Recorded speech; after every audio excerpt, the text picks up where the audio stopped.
Assalamualaikum, apa kabar dan bro? Mudah-mudahan semuanya sehat selalu. Dulu sering melakukan beberapa hal yang sekarang ini setelah saya renungkan itu tidak perlu dilakukan, khususnya kalau kita memang rutin bike to work.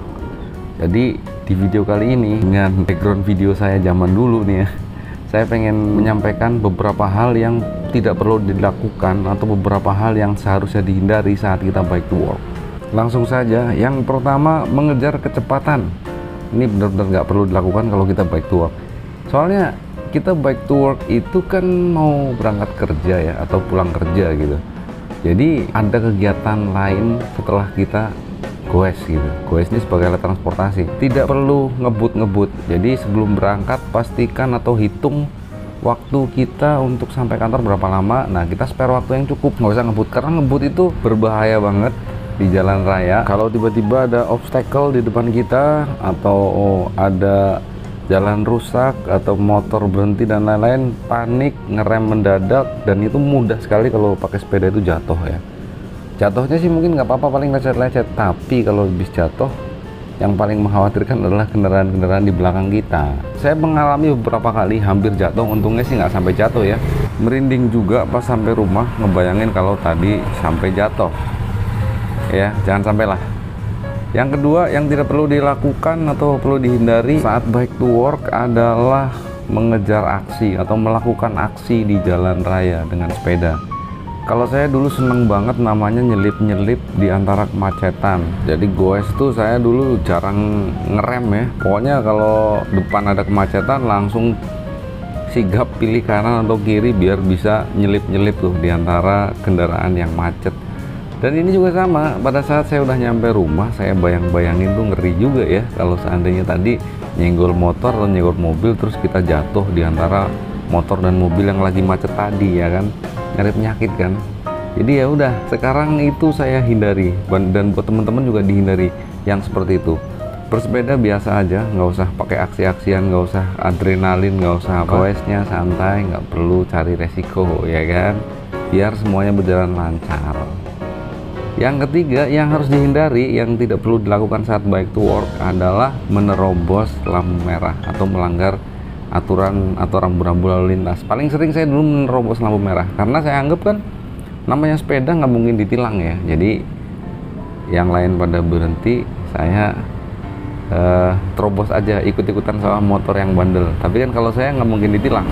Nah, tapi akhirnya saya kena batunya. Suatu saat saya lagi menerobos lampu merah, dan itu hampir saja saya membuat diri sendiri celaka dan orang lain juga celaka. Jadi hampir ketemu muka dengan pengendara yang dari arah lain, dan itu saya dimarahin sih ya, dimaki-maki, tapi saya pasrah karena emang saya salah.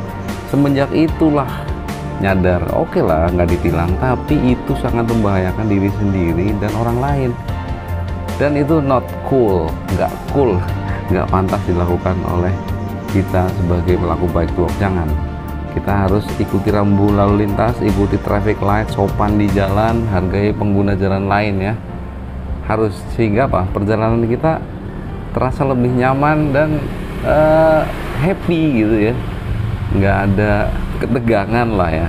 Nah, langsung lanjut, hal yang keempat yang tidak perlu dilakukan atau dihindari yaitu terprovokasi oleh pengguna jalan lain ya. Ini nggak boleh sama sekali nih kita. Dulu saya mungkin ya masih gampang terprovokasi ya, misalkan nih tiba-tiba dipotong sama kendaraan lain. Kadang-kadang motor atau mobil yang ada di sebelah kita agak ke depan gitu ya, itu langsung motong ke kiri ya atau ke kanan ya, sedangkan posisi kita ada di belakang mereka gitu. Nah, ini kan bikin kaget ya, kita langsung ngerem atau bahkan kadang-kadang hampir mau jatuh gitu. Nah, itu dulu ya marah lah ya kita ya, pasti kan terprovokasi, marah, akhirnya timbul cekcok mulut yang sebetulnya nggak perlu. Lebih baik kalau terjadi seperti itu ya kita legowo aja, atau mungkin malah jadiin refleksi buat kita, oh mungkin kita tadi sepedanya terlalu kenceng, terlalu ngebut sehingga kaget ada motor atau mobil yang motong kita gitu aja. Jadi dijadiin refleksi dan kita nggak perlu membalas dengan apa ya, entah perkataan atau perbuatan gitu ya. bikin santai aja. Maklum lah di jalan ya kan, jalan banyak sekali pengguna jalan dengan berbagai macam keperluan mereka berkendara, ya pasti akan banyak terjadi pergesekan. Kita berkontribusi positif aja ya kan, apalagi kita pakai sepeda. Nah ya udah, dibikin santai aja, lebih berhati-hati, sehingga kalau ada kejadian-kejadian seperti itu kita sudah bisa antisipasi. Terus yang kelima yang tidak perlu kita lakukan pada saat kita bike to work itu menurut saya adalah mendengarkan musik dengan earphone, apalagi dengan volume yang besar ya. Itu sangat tidak perlu untuk dilakukan ya. Awal-awal bike to work saya pernah melakukan ini ya, sambil mendengarkan musik. Tujuannya ya biar di jalan nggak bosen gitu, sambil dengerin musik sambil goes. Emang enak sih ya, cuman itu mendengarkan musik itu membuat kita akhirnya tidak waspada atau tidak fokus dengan kondisi sekitar. Atau biasanya tuh kita nggak bisa dengar suara mobil di belakang, klaksonnya apanya tuh nggak denger gitu, nggak kedengeran. Dan itu nggak aman sih kalau menurut saya berkendara, tapi kita nggak bisa mendengarkan suara-suara di sekeliling. Jadi kalau saya pernah beberapa kali melihat orang bersepeda dengerin musik tuh, dia pakai speaker aktif yang digantungin ya, entah ditaruh di tas gitu. Suaranya bisa kedengeran sama orang tetangga pengendara di sebelah, tapi enak juga gitu. Kalau mau begitu, lebih aman sih. Kalau pakai earphone terpaksa pakai banget gitu ya, ya mungkin volumenya kecil aja.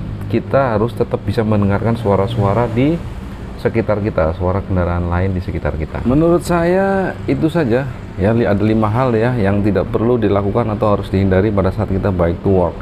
Kalau menurut teman-teman ada lagi, silakan berikan masukan ya, sampaikan di kolom komentar apa sih yang tidak perlu dilakukan atau harus dihindari pada saat kita melakukan bike to work atau bike to home. Jadi bisa menambah wawasan kita semua ya. Mudah-mudahan apa yang saya sampaikan bermanfaat untuk teman-teman semua. Tetap semangat untuk goes bike to work ya, banyak sekali manfaatnya yang bisa kita dapat. Kesehatan, anti polusi ya kan, membuat bumi ini makin hijau ya kan, Jakarta makin seger. Terus yang pasti ngirit ya, sekarang BBM naik. Kalau kita bike to work itu nggak ngeluarin ongkos BBM, bisa kita pakai untuk ongkos yang lain. Itu aja video saya kali ini, mudah-mudahan bermanfaat untuk teman-teman semua. Assalamualaikum, sampai goes lagi.